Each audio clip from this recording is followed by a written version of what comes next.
About rescuing the country from economic and political degradation, most especially regarding Nigeria's restructuring and the options available.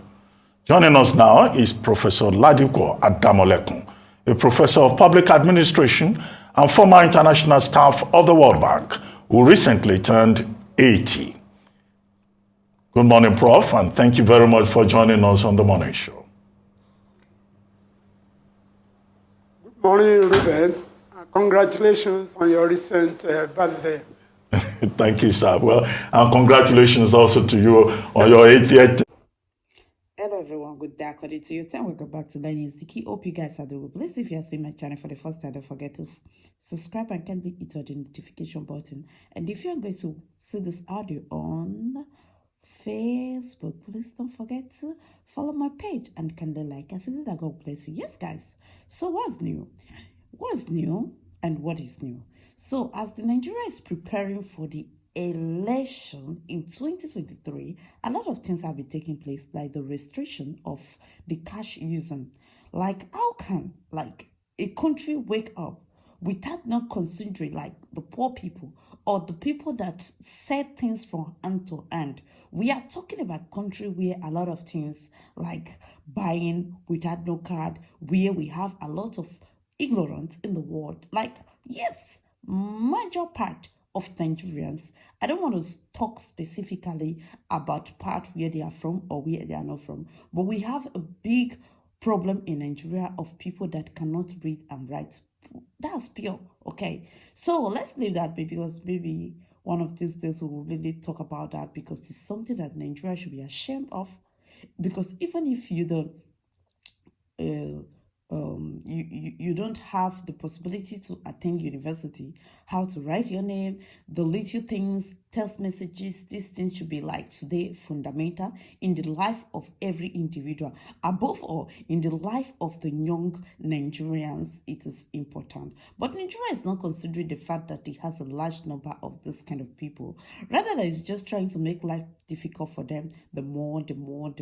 So let's check it out how they are preparing for the election now.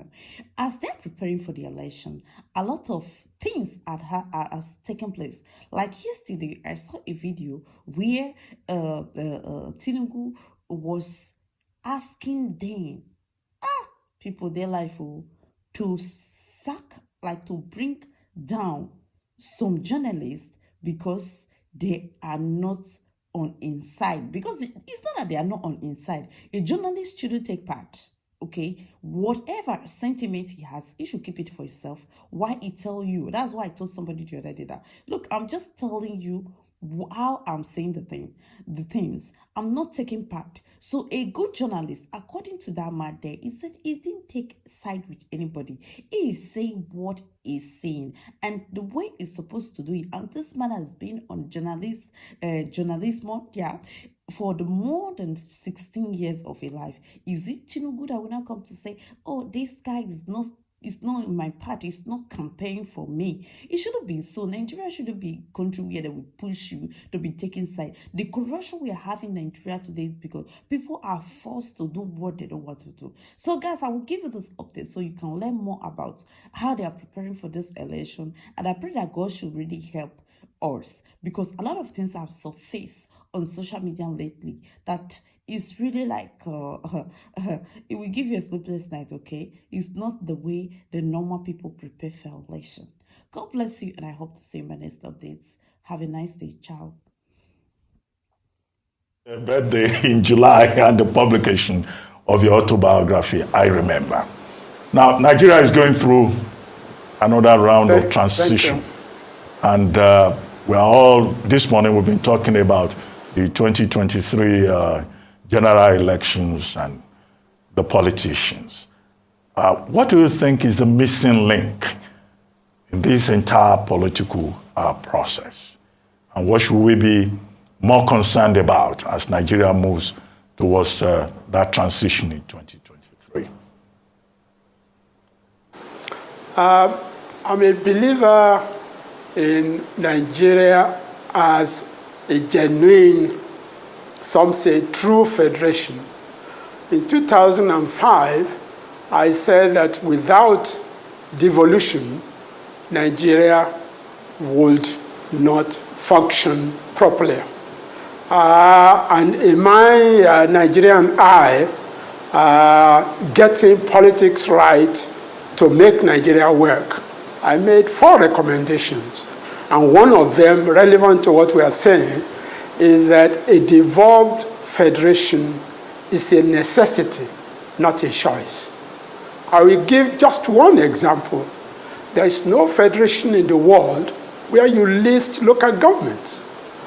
Nigeria has its 774 local governments listed. Those 774 local governments are inventions of the military. Local governments are subordinate jurisdictions of subnational governments in all federations. So to actually get Nigeria to work, that listing should be expunged in a meaningful revision of that constitution, and local governments should be subordinate jurisdictions of the subnational governments. Of course, that's just one element, but a major element is our very, very faulty or skewed revenue allocation. Somebody says, actually it's not somebody, the president says, you cannot have state police because states cannot finance them. Now, when your revenue allocation formula is distorted, state governments are deprived of the funds that should be theirs, and they cannot fund police, but we need state police, and revenue allocation should be 60% to subnational governments and 40% to the central government. All right, thank you, Professor Adamolekun. It's an honor to have you on the show this morning, because it's for us to move this great nation, Nigeria, forward, we must lean on the experience and wisdom of elder statesmen like yourself. You have talked about getting politics right in order to necessitate a Nigeria that works.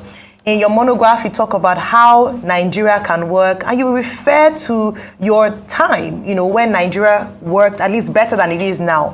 What are some of the recommendations beyond, as you've mentioned just a few seconds ago, the devolution of powers to a true federation? What are some of the other recommendations you would make for a Nigeria to truly work, that truly works? Thank you very much.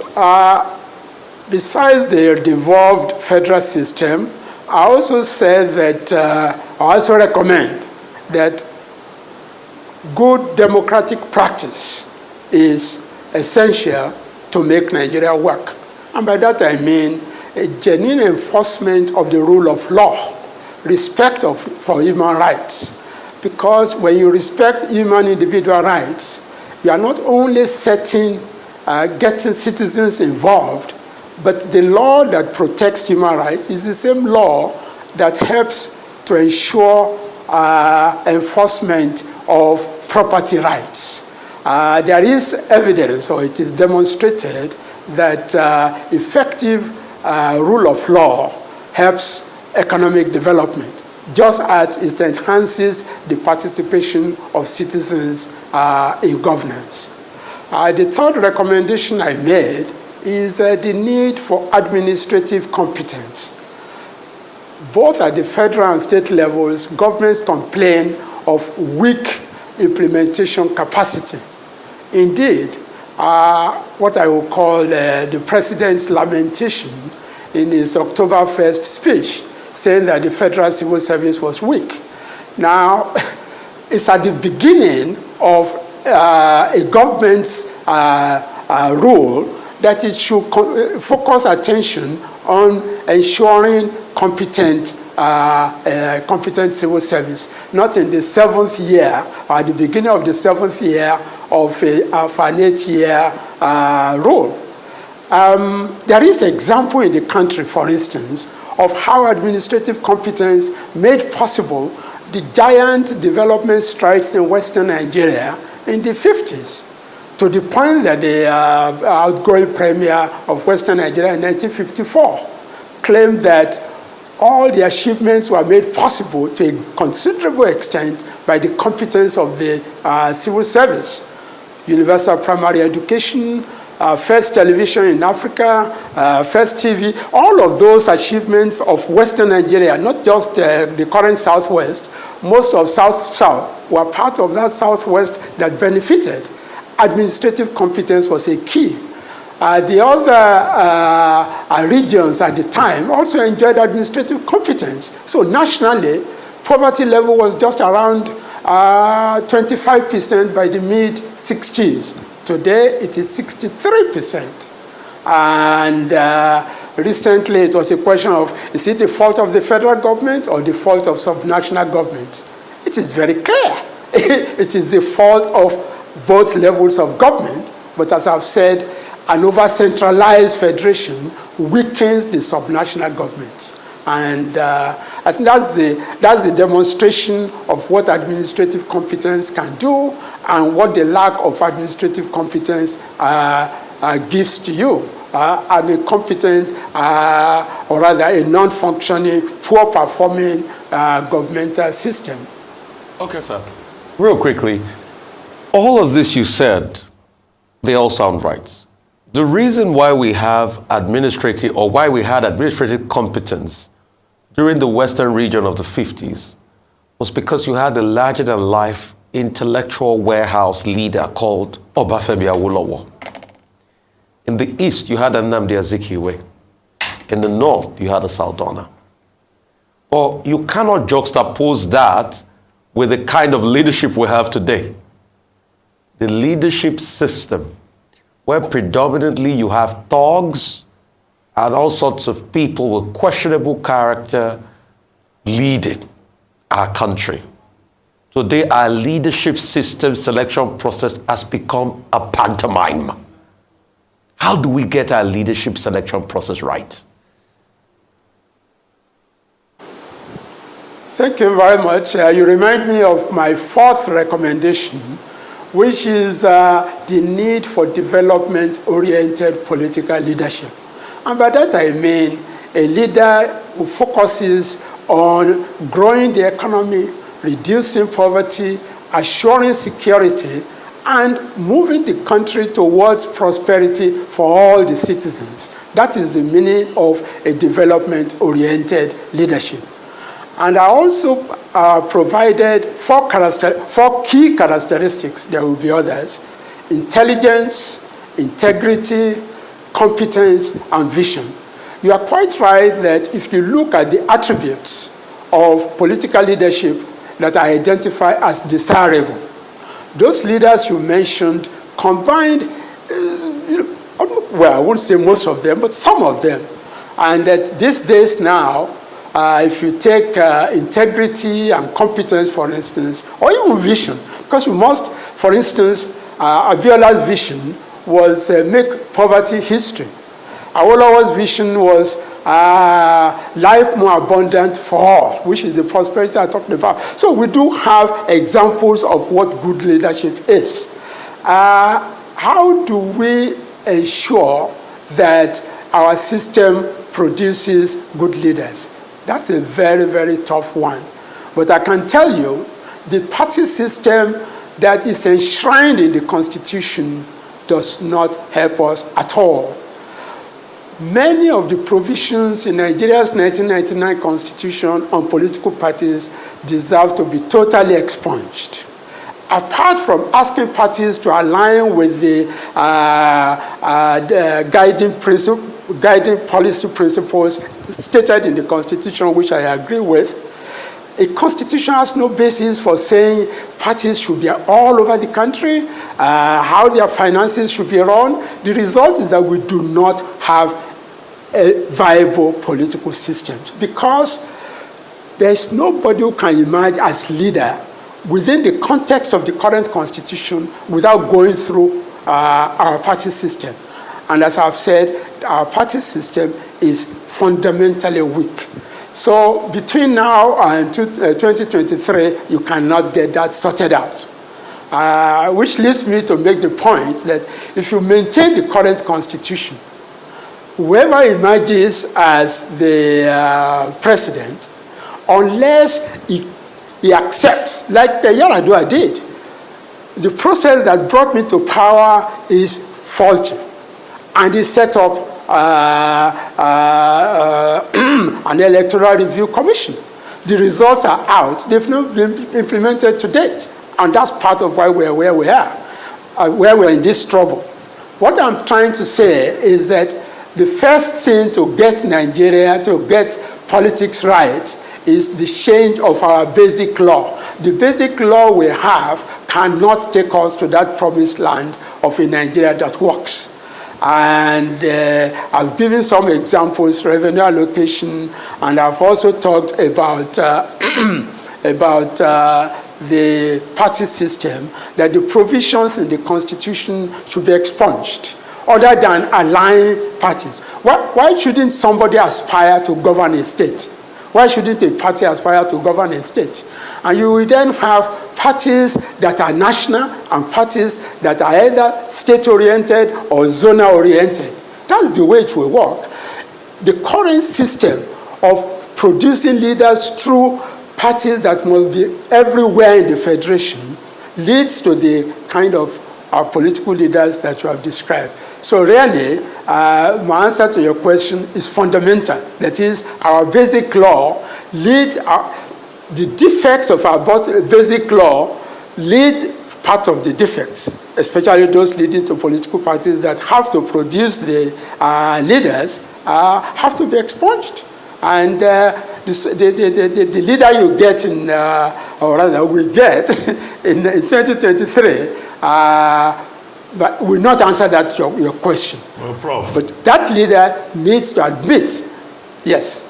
Well, we're trying to wrap this up very quickly. You said a lot of things, but just two quick questions. One, public administration. You've written extensively on this. Given our present situation in Nigeria, is there a future, really, for public administration in Nigeria? As far back as, that's the second one now, as far back as 1985, you said the university system in Nigeria had been overtaken by mediocrity. When you look at the system today, how do you feel? Because if you said mediocrity had taken over the system in 1985, what is it that has taken over now?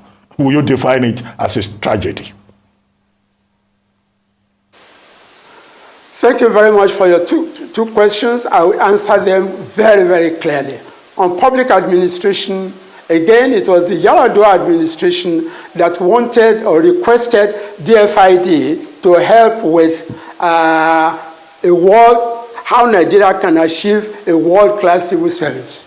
I led a team of international experts together with top Nigerian civil servants to produce a national strategy.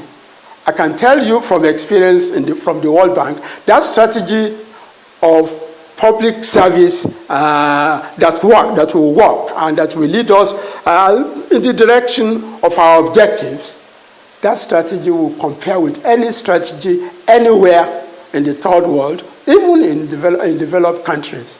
But it was put on the shelves. Till today, only small aspects have been implemented.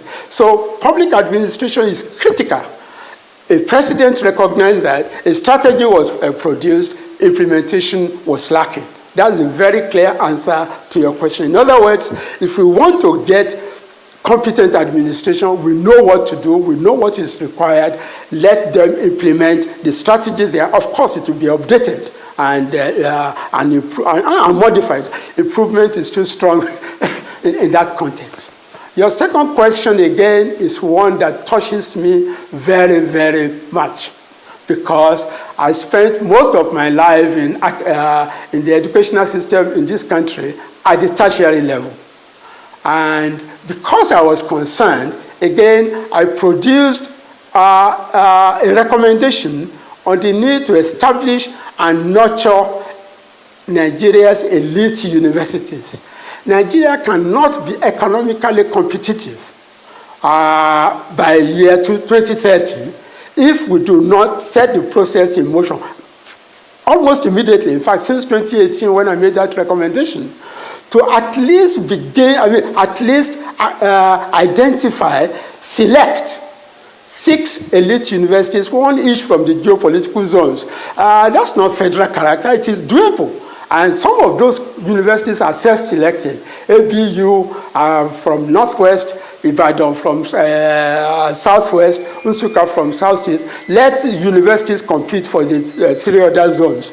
And those universities should not have anything to do with ASU, and their vice chancellors should be selected. I cannot give the details in this answer to your question, but I can refer you to that document, which actually I discussed with the vice president, who was interested. Again, it has not, the implementation, it has not gained traction, and it has not been implemented. So for some reason, you have touched on two topics where, if you like, the blueprint is there waiting for implementation.